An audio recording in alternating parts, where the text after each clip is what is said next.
So first of all, I want to thank everyone for volunteering to give back a little bit today, get outside.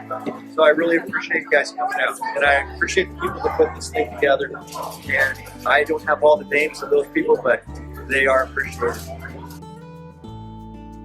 Do everything we can to make it better. We're not going to be perfect. We're just going to pull weeds, pick up trash, rake bark, put new bark down, prune some things, just make it look nicer, okay?